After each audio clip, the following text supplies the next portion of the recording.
Doctor గారు కాల్షియంకి సంబంధించిన ఆహార పదార్థాలు కానీ, టాబ్లెట్స్ కానీ ఎక్కువగా వాడటం వల్ల కూడా కిడ్నీలో స్టోన్స్ వచ్చే అవకాశం ఉంటుందంటారు కదా! అది ఎంతవరకి నిజం? చాలామందికి ఇది అపోహ ఇది ఉందండి.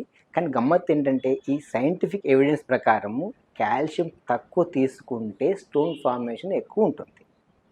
మన చాలా ఆహార పదార్థాల్లో ఆక్సలేట్ అనేది ఉంటుందండి. ఆక్సలేట్. మనం సఫిషియెంట్ కాల్షియం తీసుకున్నప్పుడు ఈ కాల్షియం, ఆక్సలేట్ కలిపి పేగుల నుంచి బయటికి పోతుంది. ఎప్పుడైతే మనం కాల్షియం తక్కువ తీసుకున్నామో ఆక్సలేట్ అనేది బాడీ నుంచి రక్తంలోకి పోతుంది. రక్తం నుంచి కిడ్నీ ద్వారా బయటకొచ్చేస్తది. ఎక్కువ ఆక్సలేట్ ఎక్కువయ్యేసరికి యూరిన్‌లో ఆక్సలేట్ కాన్సంట్రేషన్ ఎక్కువయ్యి ఇది ఇతర లవణాలతో కలిసిపోయి స్టోన్ ఫార్మేషన్ ఎక్కువుంటుంది. ఓకే. ఆ! ఇంకో అంశం మీరు ఆహార పదార్థాలన్నారు కాబట్టి చెప్తున్నా. పాలకు సంబంధించిన పదార్థాలు వన్ ఆఫ్ ది ఎగ్జాంపుల్. ఏమవుతుందంటే చాలామందికి ఏం అపోహ ఉందంటే పాలు ఎక్కువ తాగితే మన స్టోన్స్ హ్మ్. ఫార్మేషన్ ఎక్కువ అవుతుందనే డౌట్. కాదు. పాలకు సంబంధించి అంటే ఎక్కువ కాల్షియం ఉన్న ఆహారం తీసుకోవడం వల్ల స్టోన్స్ వచ్చే అవకాశం లేదు. ఇవన్నీ కూడా మంచిగా అబ్జర్వ్ అయిపోతాయి. యూరిన్ ద్వారా మంచిగా వెళ్ళిపోతాయి. ఎప్పుడైతే డైటరీ కాల్షియం కాకుండా కాల్షియం టాబ్లెట్ తీసుకున్నప్పుడు మాత్రము స్టోన్స్ ఫార్మ్ అయ్యే అవకాశం ఉంది. నేను క్లియర్‌గా చెప్తున్నాను. డైటరీ వచ్చే కాల్షియం తోటి స్టోన్స్ ఫార్మ్ అయ్యే అవకాశం లేదు.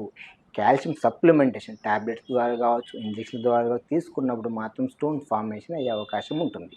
మనం కంపల్సరీ టాబ్లెట్స్ తీసుకున్నప్పుడు స్టోన్ ఫార్మేషన్ టెండెన్సీ ఉన్నప్పుడు మాత్రము కాల్షియం టాబ్లెట్స్ వీళ్ళకి తీసుకోకపోవడం, తీసుకుంటే లవణం ఆ కాల్షియం లవణం తగ్గించడానికి ఎక్కువ వాటర్ తీసుకోవడం గానీ, లేదా సిట్రేట్ లాంటి ఇన్హిబిటర్ తీసుకోవడం చేస్తే మంచిది.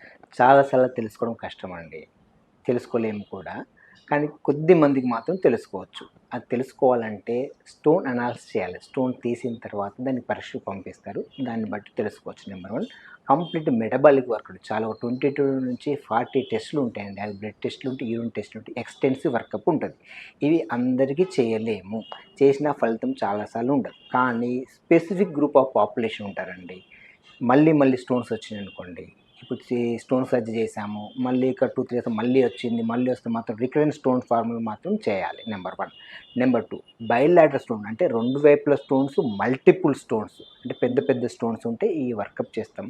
మూడవది ఏంటంటే చిన్న పిల్లల్లో మాత్రం స్టోన్స్ వస్తే మాత్రం కంప్లీట్ మెటబాలిక్ వర్కప్ చేస్తామండి. చేస్తే దాంతో ఏ కారణం వల్ల వచ్చిందో తెలుస్తుంది. ఈ మెటబాలిక్ డిజార్డర్స్ ఏమిటంటే యూజువల్‌గా కామన్‌గా వచ్చే యూరిక్ యాసిడ్ మెటబాలిజం ఉంటుందండి.